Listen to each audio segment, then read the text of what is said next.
खबर देंगे आपको हाफिजाबाद की तहसील पिंडी भटिया में ट्यूशन सेंटर के कमरे की खस्ता हाल छत गिरने से खातून और 4 बच्चे मलबे तले दबकर जाँ बहक हो गए हैं।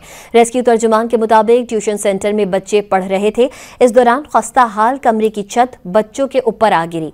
रेस्क्यू टीम्स मौके पर पहुंचकर 4 बच्चों और खातून की लाश मलबे से निकालकर अस्पताल मुंतकिल कर दी गई।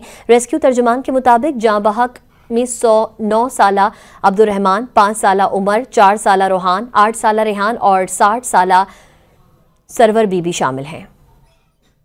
खबर देंगे आपको हाफिजाबाद की तहसील पिंडी भटिया में ट्यूशन सेंटर के कमरे की खस्ता हाल छत गिरने से खातून और 4 बच्चे मलबे तले दबकर जाँ बहक हो गए हैं।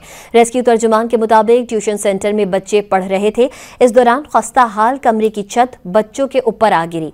रेस्क्यू टीम्स मौके पर पहुंचकर 4 बच्चों और खातून की लाश मलबे से निकालकर अस्पताल मुंतकिल कर दी गई। रेस्क्यू तर्जुमान के मुताबिक जाँ बहक में 9 साला अब्दुल रहमान, 5 साला उमर, 4 साला रोहान, 8 साला रेहान और 60 साला सरवर बीबी शामिल हैं।